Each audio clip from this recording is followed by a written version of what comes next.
Morning, everybody. Today is September 21st, and it has been a little bit since I made the last natural magic video.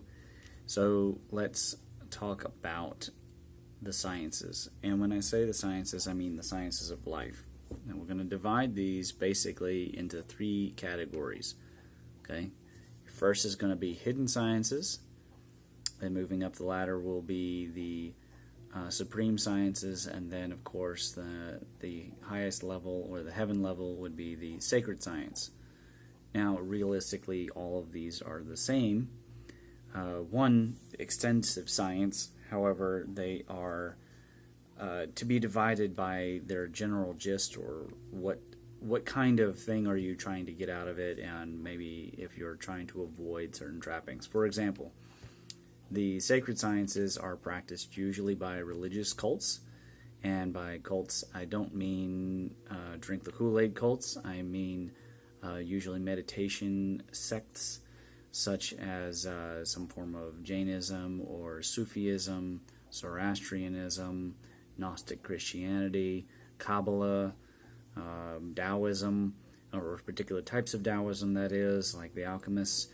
And so when we talk about the sacred science, we're talking about the tree of life. We're talking about everything going back to the chakras and how we're going to actually improve our energy. So it's an inner world. You're talking about the inner landscape, the discovery of the secrets of the inner, how to receive paramitas, how to receive siddhis, how to dispel dukkha and avoid the gunas, the skandhas, how to change your karma, how to change your health, how to be one with Chi, one with Tao, one with Dharma, one with Source, one with God. Okay, so all these subjects have to do with the sacred science. And it is considered the highest science because it, of course, accords to the Shen, which is the upper level. Coming down to the Chi level, or the man level, or you could say the consciousness level instead of soul level, we would talk about the supreme sciences. When we talk about the supreme sciences, we talk about the operations of the mechanisms of the universe that are behind the veil. So a lot of people will call this metaphysics. However, we're not talking about like metaphysics that you've made up in your head. We're talking about things that are based in something pretty solid. In my school, I teach the Fibonacci sequence, which is the Chinese sequence from 0 through 13. And so we talk about the wuxing and the yin-yang, and we talk about the bagua. And I've mentioned briefly the Bagua laws on here.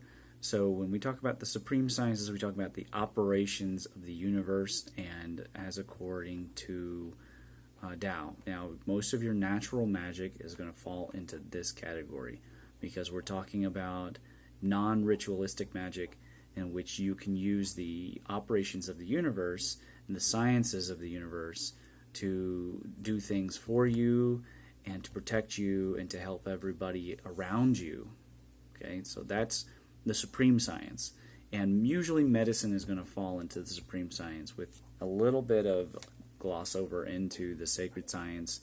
I had a patient who came in this week really seeking the sacred science.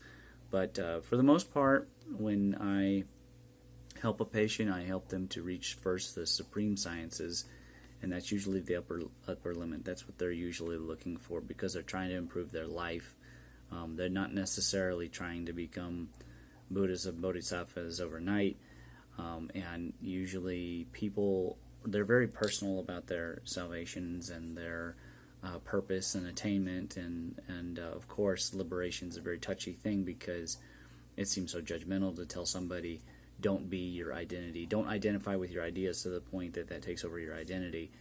So all these subjects can be very difficult to cross over with people, and usually people try to maintain there's because of ego, their separateness, which is why the guru system was set up all around the world, and students should approach a teacher of some kind and kind of give themselves to the teacher in the beginning to help them to get through that barrier to where they're afraid of how to actually approach enlightenment and attain salvation, etc.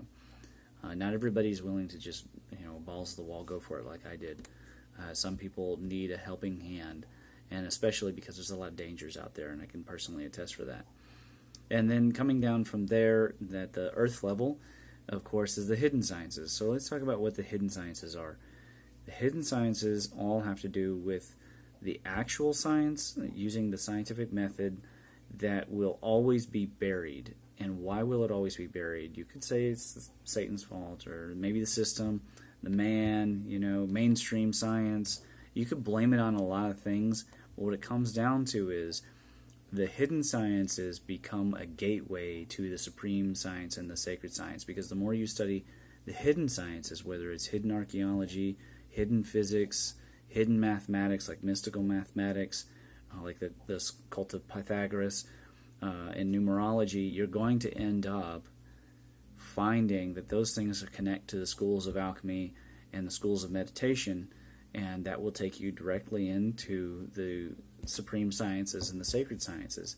And that's where they again become all one, and you can't hardly separate them. If I had to say which is the most important that you should do, I would say that the supreme sciences is the safest way to attain the sacred science without just joining a religion.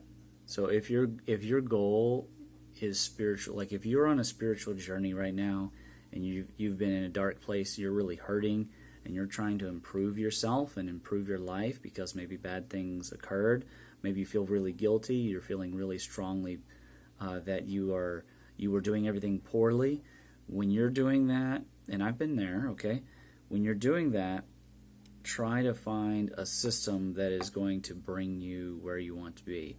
If it's a system based in fear, which plenty of churches and synagogues and mosques and temples have dark people running them, and if you get bamboozled into that, it will shrink you down. You will not expand into it and attain the Ming that way. All right, so just be careful if you do seek a religion as a system. Now, there are lots of religions that can provide exactly what you need. And when you are in the presence of a true master or healer or teacher or guru, you're not going to find them putting you down for what you already know. They will ask you to let go and to humble yourself for this new path, but they are not going to trash what you have been through and what you've gone through, okay? This is a really important point, and I want you to remember that if you bring ego to the situation, the true master will also respond in a challenging way, and that may make you dislike them. This happens a lot in martial arts. You have like a punk comes in, and then he gets whooped real bad, and then the teacher's waiting to see, do they come back or do they just leave? And if they leave, it's like, good riddance, because they were probably going to quit later anyways. So, can you just study the hidden sciences? Yes, you can just go after the hidden sciences. You're going to get doses or kind of like sprinkles of mana, right? You're going to get this kind of energy coming down, trickling down, where you're going to learn secret hidden biblical knowledge, secret hidden Sumerian knowledge, secret hidden Chinese knowledge that is not mainstream at all.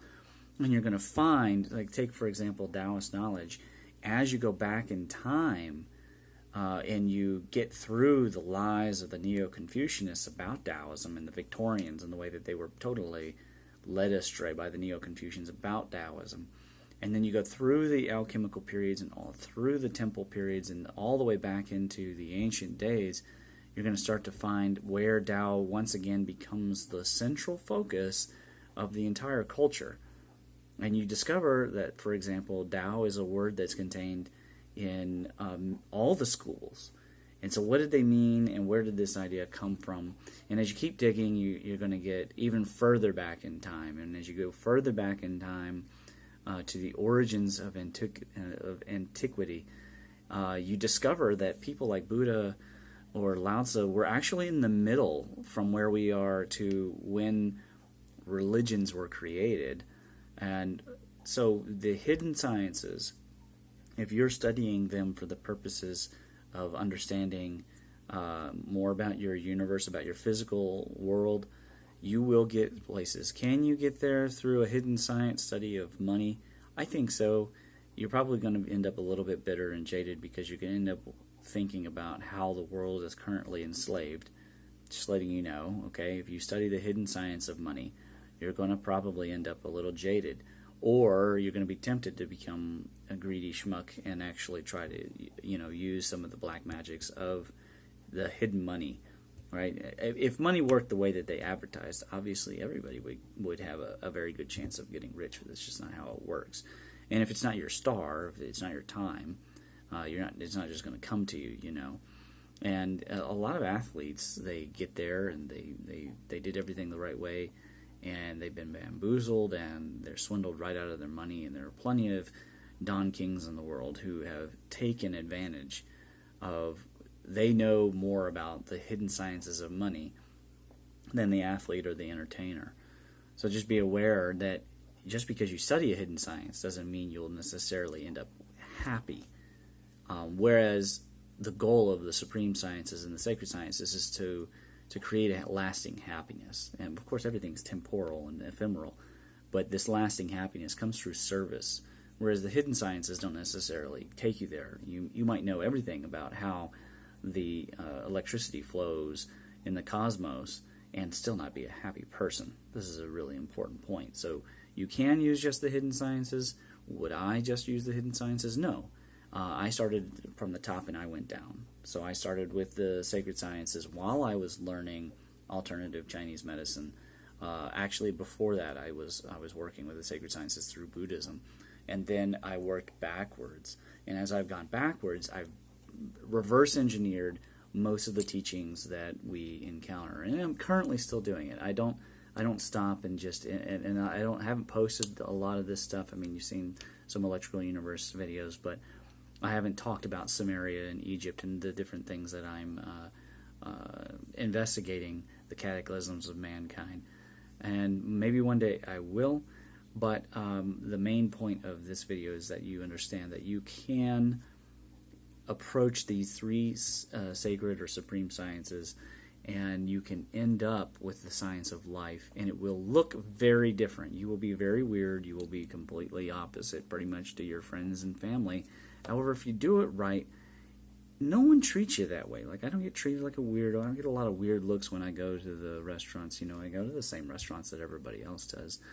I'm not one of these people made of tofu, as I like to say, and I only shop at the co-op or something like that. No, I go out into regular life. I think being a wizard, especially a natural magic wizard, is that you need to blend in. You really don't want to stand out a lot. So that's my advice, and understand clearly these three different subjects, and then pick which of these you really want to invest in, and then you can go down to, of course, the 5 treasures, which will be the subject of the next video. Okay, have a great one. I'll see you next week.